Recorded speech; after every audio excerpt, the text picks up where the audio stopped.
గద్దర్ గారు ఏప్రిల్ 6, 2017 అంటే కరెక్ట్గా ఇంకొక 5-6 రోజులు అనుకోండి. 5-6 రోజుల్లో మీకు మీ శరీరంలో తూటాలు తగిలి కరెక్ట్గా 20 ఏళ్ళు అవుతుంది. అవునా? సో తూటాలకు 20 ఏళ్ళు నిండినాయి. 20 ఏళ్ళు నిండినాయి. అందులో ఒక తూట ఆల్రెడీ ఇంకా శరీరంలోనే ఉంది. అవునమ్మా. మీకు ఇప్పటికైనా మీకు సమాధానం దొరికిందా? అసలు 20 ఏళ్ల క్రితం ఎవరు అది చేశారు, ఎవరు మీ మీద అటాక్ చేశారు, ఎవరు చేయించారు, అసలు క్లారిటీ ఇప్పటికైనా మీకు వచ్చిందా రాలేదా? ఈ 6 తుపాకులు పేల్చే కంటే ముందు దాని ముందు మనం ఆలోచించాలి. 1990లో ఎప్పుడైతే నీకు రష్యాలో ప్రభుత్వం కూలిపోయిన దశలో 90 నుంచి నేను ఫిబ్రవరిలో బయటికి అజ్ఞాతవాసం నుండి వచ్చిన దశ నుంచి చూస్తే ప్రపంచంలోనే చాలా మార్పులు వచ్చినాయి. స్త్రీ ఉద్యమాలు వచ్చినాయి, అస్తిత్వ ఉద్యమాలు వచ్చినాయి, కుల ఉద్యమాలు వచ్చినాయి. అప్పుడు అనేక ఉద్యమాల్లో పాల్గొంటుంటే అన్నిటికంటే 2 ఉద్యమాలు చాలా ప్రధానమైనవి. ఒకటి, ఎన్కౌంటర్లో చచ్చిపోయిన బిడ్డల్ని తల్లి అడుగుతుంది, నా కొడుకు నక్సలైటా, దొంగన, రౌడీ షీటరా, అది నీ లిస్ట్లో, మీ ప్రభుత్వం లిస్ట్లో, నేను కాదన్నాను. కానీ నాకైతే కొడుకే కదా. వాడు చనిపోయిన తర్వాత dead body, it cannot act. Dead body చనిపోయింది, ఇండ్ స్టోరీస్ ఇండ్. నేను ఎందుకు కాల్ చేసినావు, అది ఫేక్ ఎన్కౌంటరా మంచి ఎన్కౌంటర్ కూడా నాకు వద్దు. కానీ నా కన్ను కనుక్కున్నందుకు నా బిడ్డను నాకు ఇస్తే నేను తీసుకెళ్ళి బొంద పెట్టుకుంటా. That is the moment highlight. Claiming encounter dead bodies. చాలా ఫేమస్ పాటలు కదమ్మా.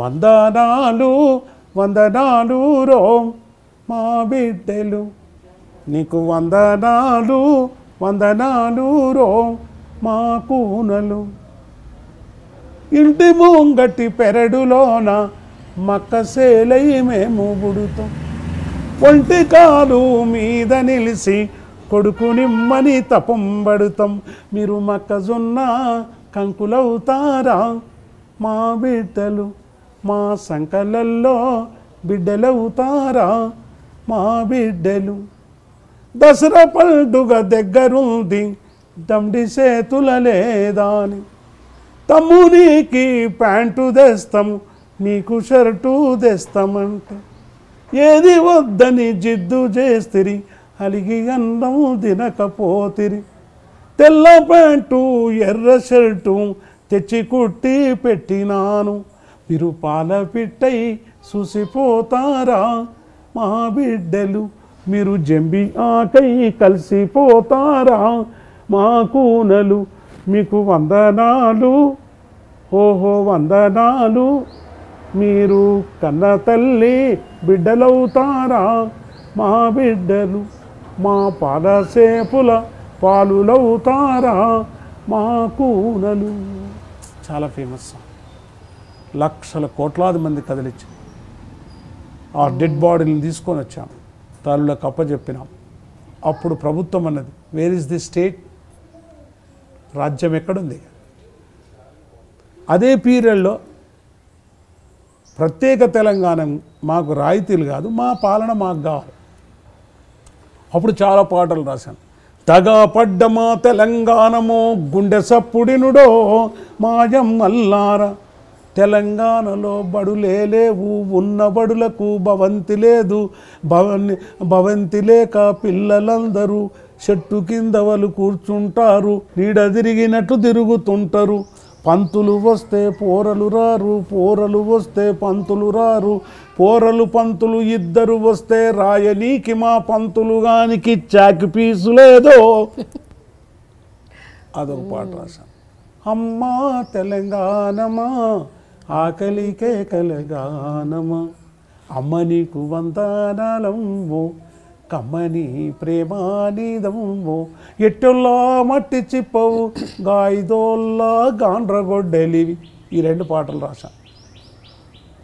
సో అక్కడ రాజ్యాన్ని ప్రశ్నించడం, అనేక ఉద్యమాలలో పాల్గొనడం, ఉమెన్ ఉద్యమాలలో బ్రహ్మాండమైన పాటలు రాశాను. సర్ప్లస్ వాల్యూ ఉమెన్ ఎట్లా చేస్తాడు మొగోళ్ళు పెత్తనం, బావా తెచ్చి పెడితే తిని కూకుంటావు, ఏం పని చేస్తున్నావు అని అడుగుతావా?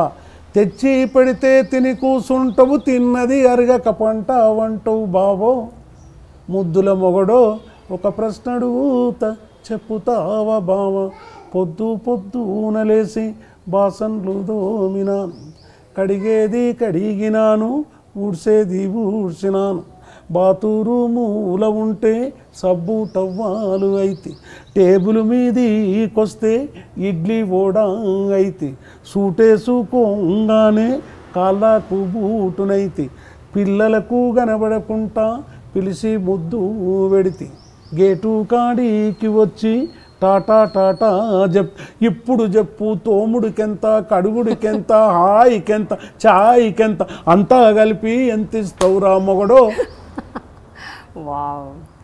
సర్ప్లస్ వాల్యూ లేదు.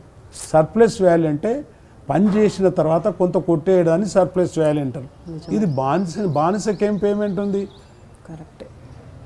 బానిసకు ఏం పేమెంట్ ఉండదు. ఎంత చక్కగా అందరికీ అర్థమయ్యే భాషలో ఎంత సులువుగా చిన్న చిన్న పదాలు, అది ఇటువంటి మూమెంట్ తీసుకొచ్చిన అంత వాడంటాడు మొగడు నాసు అంటాడు, నువ్వు కాకపోతే ఇంకో దాన్ని చేసుకుంటా పో అంటాడు. అయితే మరో ప్రశ్న వేస్తున్నా అంటది, సిన్నంగానో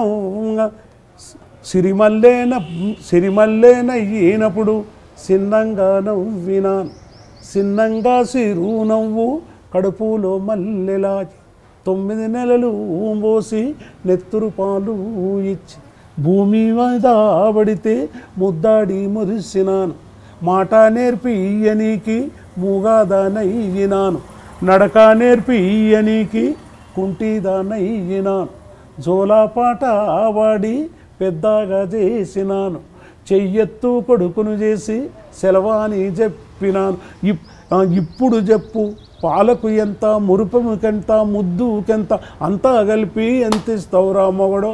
no answer. Can you pay me? ప్రకృతికి మరో ప్రకృతి పునర్జన్మనిచ్చిన ఒక స్త్రీని నువ్వు ఇట్లా చూస్తావని, ఇట్లా నేను పాల్గొనని మూమెంట్ లేదు. కమ్మరు ఓనింట్లో పుట్టి కత్తి లేదు సుత్తె లేదు, బాపను ఓనింట్లో పుట్టి గుడి లేదు గంట లేదు, ఎవరిని వదిలిపెట్టలే. మొత్తం నీకు ఈ సాహిత్య చరిత్రలో గద్దరు రాయని ఆకులు, కిర్రు కర్రు సెప్పునో జమ్మ, ఈ మనిషి కాళ్ళకు మెత్తనైనా పరుపునో జమ్మ అంటాడు. సక్కనైన బొమ్మ మా ఇంటిలున్నదమ్మ, దాని పేరమ్మ సిపురు గట్టనమ్మో, అది సక్కనైన బొమ్మ మా ఇంటిలున్నదమ్మ. అక్కడ తీసుకొని పోతాడు. వయసులోనగాది ఇల్లంతా ఆడుతాది, ముసలితనములోన బాత్రూము గడుగుతాది, సచ్చే ముందు భోగిమంటాయి వెలుగునిస్తదమ్మో. అటు తీసుకొని పోతుంటాడు. ఒకనాడేమో నా మొగడు లేనప్పుడు, అద్దుమరాతిరిలో దర్వాజ సప్పుడ, నా మొగడు వచ్చిన నే ముడుచుకుంటనం, దర్వాజ తెరిచి చూస్తే ఆ ఇసపు గుట్లోడు ఈలిచ్చిన వినాడు, మనసంత నాది గాలి అటు ఇటు చూస్తుంటే, దర్వాజ పక్కనున్న చీపూరు గట్టనమ్మ నా చేత ఉంటనన్, చీపూరు తీసుకొని వని సింగారిస్తేనమ్మ, వాడు గోడ దుంకబోయి గోతీల పడ్డాడమ్మ. దేన్ని వదిలిపెట్టలే. My dear brother, worker, sister, look at me, listen at me. This is the dialogue between Prema and me. And you see in the I dream. You see this dialogue in idiom. Thank you very much.